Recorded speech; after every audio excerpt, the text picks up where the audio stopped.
Sifat koligatif larutan adalah sifat larutan yang dipengaruhi oleh jumlah partikel zat terlarut. Suatu larutan itu dapat dibedakan menjadi dua komponen. Yang pertama sebagai zat terlarut dan yang kedua sebagai pelarut. Jenis sifat koligatif larutan itu ada 4. Yang pertama, penurunan tekanan uap. Yang kedua, kenaikan titik didih. Yang ketiga, penurunan titik beku. Dan yang keempat, tekanan osmotik. Langsung saja masuk ke inti sifat koligatif larutan. Alangkah baiknya kita harus mengetahui tentang diagram fase atau diagram PT terlebih dahulu, di mana P itu adalah tekanan dan T adalah suhu. Di dalam diagram PT ini, kita harus bisa memperhatikan hal-hal yang harus kita ketahui.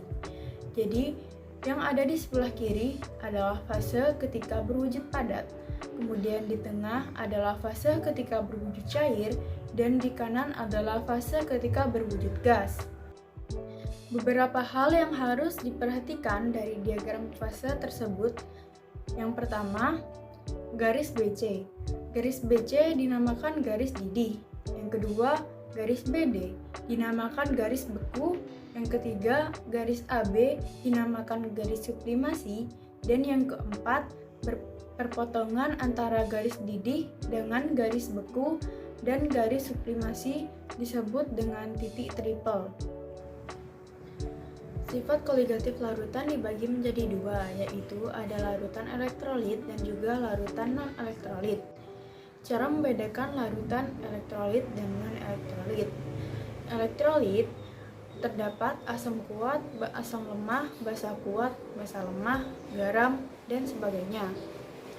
Dalam larutan elektrolit terdapat faktor Van Hoff yang dirumuskan dengan I sama dengan 1 plus N min 1 alfa, dengan N adalah jumlah ion, alfa sama dengan derajat ionisasi. Contohnya yaitu KBr, jumlah ionnya adalah 2, dan AlF3, jumlah ionnya ada 4. Non-elektrolit, ada unsur CHO kecuali gugus COOH. Contoh senyawa yaitu C6H12O6 yaitu glukosa, C12H22O11 yaitu gula. Yang pertama, penurunan tekanan uap. Non-elektrolit dirumuskan delta P sama dengan X terlarut dikali P0, P sama dengan X pelarut dikali P0. Elektrolit dirumuskan delta P sama dengan X terlarut dikali P0 dikali I, dengan P sama dengan tekanan uap larutan, P0 tekanan uap pelarut murni, X terlarut sama dengan fraksi mol zat terlarut, X pelarut fraksi mol pelarut, I faktor Van Hoff.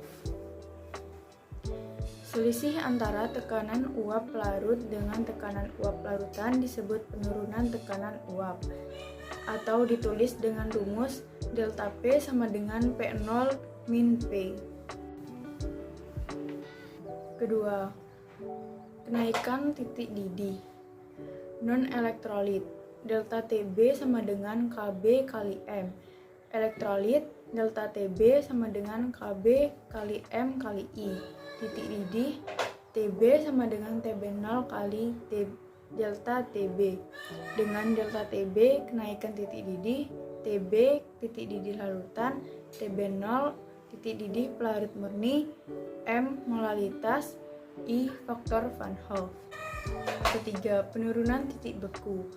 Non-elektrolit, delta TF sama dengan KF kali M. Elektrolit, delta TF sama dengan KF kali M kali I. Titik beku, theta F sama dengan TF min delta TF.